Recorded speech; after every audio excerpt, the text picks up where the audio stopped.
I had just moved into my new home, tucked away in a peaceful, secluded area near a quiet HOA neighborhood. The property was everything I had hoped for: private, spacious, and surrounded by nature. It bordered the HOA community, and I didn't expect to run into any issues.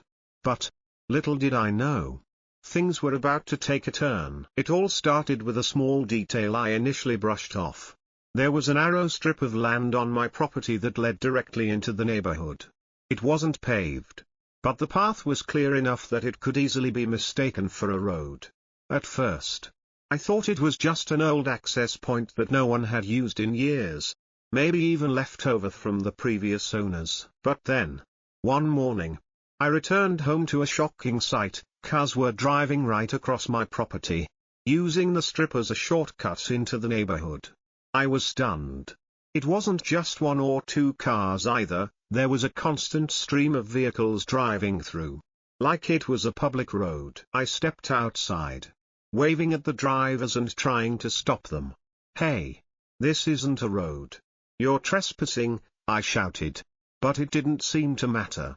Most of them ignored me or gave me a confused, dismissive look. I thought maybe it was just a one-time thing. But it kept happening. More and more cars drove through. My frustration mounted, especially when one morning I returned home to find a car had turned too sharply and torn up my yard as its tires spun out of control. That was it.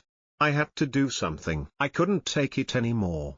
After seeing the damage to my yard and the constant trespassing, I decided to put up a sturdy gate to block the access. I hired a contractor to build the fence and posted no trespassing signs along the strip of land. It was time to make it clear that my property was off limits. But what happened next was unexpected. One Saturday afternoon, I came home to find a car parked by the gate. The horn was blaring loudly, echoing through the quiet neighborhood. I stepped outside, feeling a mix of annoyance and confusion. Standing beside the car, arms crossed, was none other than Karen, the HOA board member who'd made her presence known in the neighborhood. She was glaring at me, clearly impatient. "Open the gate," Karen snapped as soon as she saw me. "I'm late. And this is a road that's been used for years. You can't block it." I raised an eyebrow. "Excuse me? This isn't a road. It's my property. I don't want anyone driving through here anymore." Karen's face flushed with anger, and she marched toward me. "Don't you dare tell me what I can and can't do. I'm on the HOA board. We've been using this access point for years. You can't just block it now. Open it, or I'll make sure the HOA hears about this." I stood my ground, crossing my arms. "I'm not opening anything. You're trespassing on private property. I have every right to restrict access." Her eyes widened in disbelief. She pulled out her phone and started dialing. "You'll regret this," she muttered under her breath, before she said loudly into the phone, "Yes. This is Karen from the HOA board. Someone's blocking a public road. I need the police here.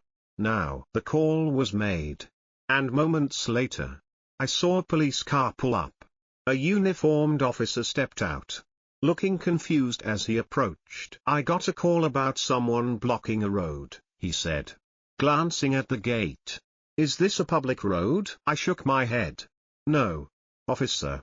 This is my property. I put up the gate to stop people from using it as a shortcut.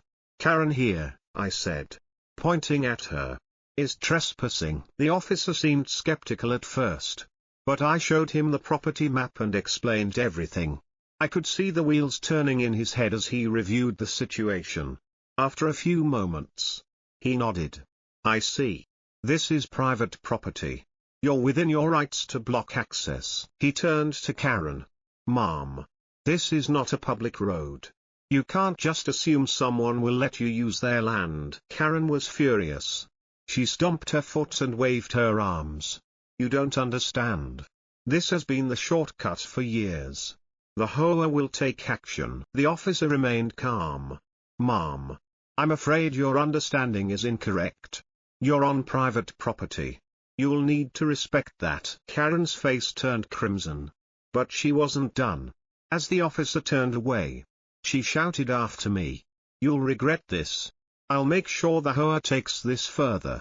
This isn't over." I didn't flinch. The officers were on my side. And I knew I had the law on my side too. After the confrontation with Karen and the police, I thought the situation would calm down.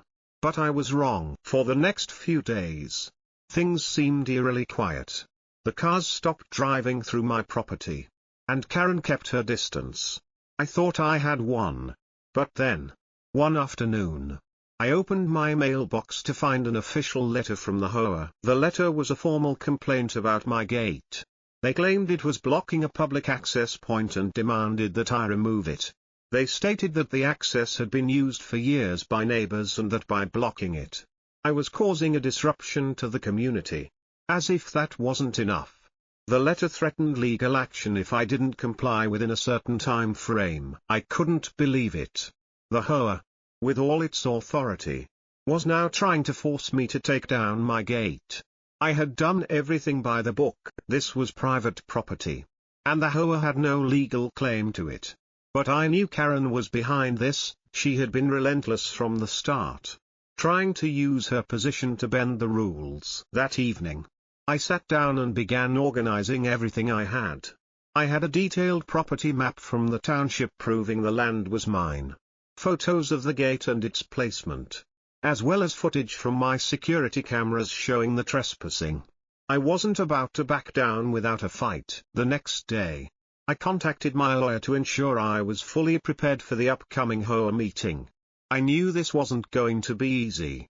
Karen wasn't going to stop, and the HOA seemed willing to back her up. But I was ready. I wasn't going to let them intimidate me into giving up my rights. When the day of the meeting finally came, I walked into the HOA office with my documents in hand, ready to defend my property. I could already feel the tension in the air as I saw the familiar faces of the board members, including Karen, sitting at the head of the table with a smug expression on her face. The room was tense when I walked into the HOA office. The board members were seated around a large, polished table, all of them looking at me as if I were the troublemaker. Karen was sitting at the head of the table, her arms crossed in a self-righteous pose, a smug expression on her face. She had clearly been preparing for this moment. I took a deep breath and set my documents down in front of me. The board president, a middle-aged man with glasses, cleared his throat and began the meeting. "We're here to discuss the issue regarding the gate blocking what we've been calling a public access point," he said, looking over at me. "Several residents have expressed their concerns, and Karen has brought this to our attention. Karen, would you like to start?" Karen leaned forward, her voice dripping with entitlement. "This shortcut has been used for years. It's the most convenient way for people to enter our neighborhood. Now, because of this gate, we're all stuck using the main road, which adds extra time to our commutes. I've been a part of this board for years, and we've never had any issues with this access until now." She shot me a look as if I were the villain in some neighborhood drama. Her tone was condescending, and I could feel the weight of her words trying to pressure me into backing down. But I wasn't going to let that happen. I stood up, gathering my documents. "I understand your concerns, but let's get one thing straight," I began, my voice firm but calm. "This land is mine. It's private property. The strip you've been using as a shortcut doesn't belong to the HOA, and it certainly isn't a public road. I've done my research. I have the property map from the township, and I've made sure everything is in compliance with the law. The HOA has no jurisdiction here." The room fell silent for a moment as the board members looked at the documents I had presented. I could see some of them starting to rethink their position. The board president glanced down at the map, nodding as he flipped through the pages. "I see," he said slowly, his voice softer now.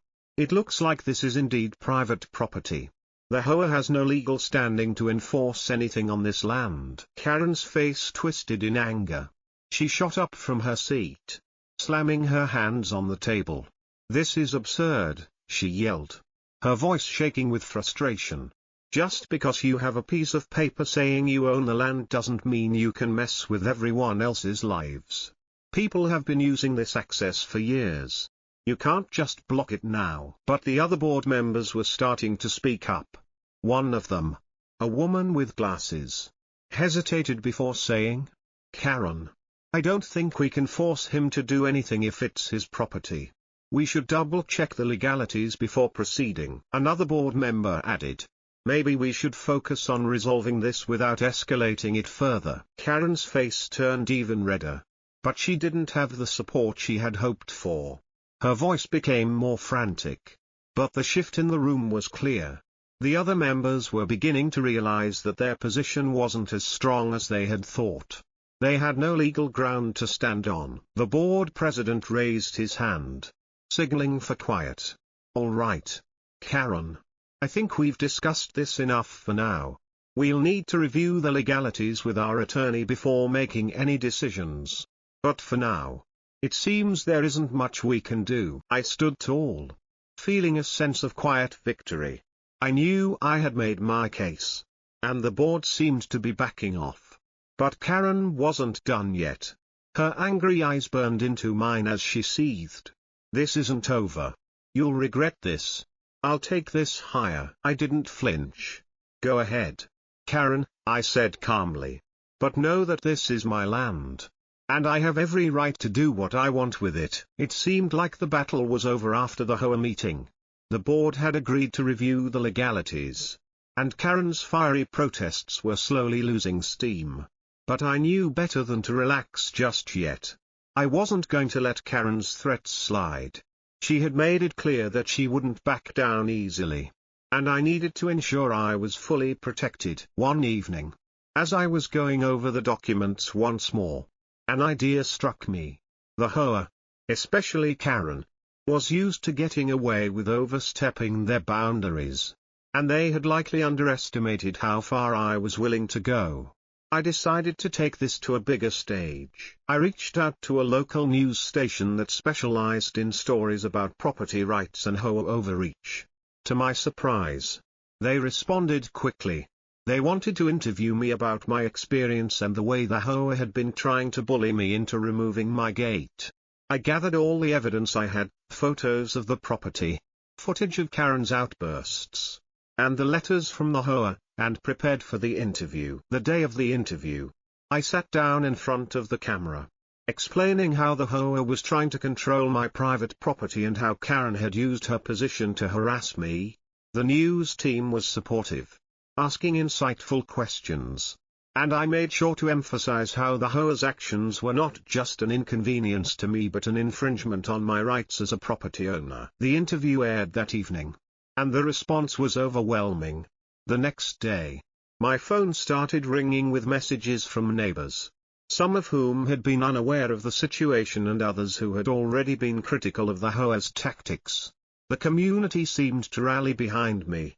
And it wasn't long before the pressure started building. That evening, Karen called. I almost didn't recognize the voice on the other end. "I saw the news," she said, her tone strangely subdued.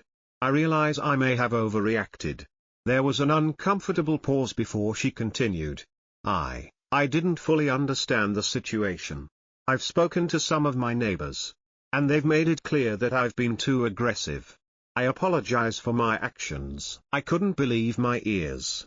This was the same woman who had stormed into my yard, demanding that I open the gate like she had some divine right to my land. But I wasn't about to let her off the hook completely.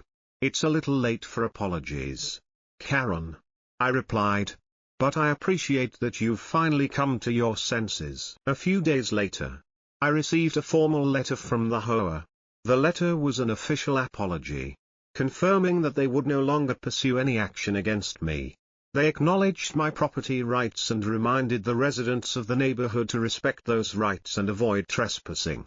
As for Karen, the letter mentioned that she had been advised to step down from the board, though it didn't go into specifics. The relief I felt was immense.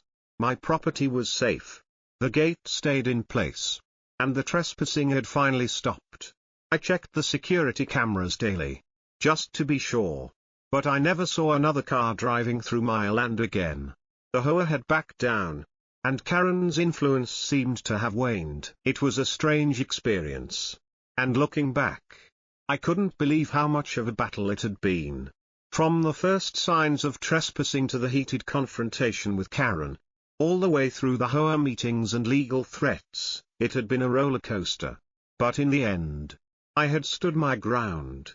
And I'd won. As for Karen, I never saw her around much after that. The HOA moved on to other matters. And I was left in peace. My property was mine again, untouched and secure. So, what do you think about this situation? Do you think Karen went too far? Or was she just doing what she thought was right?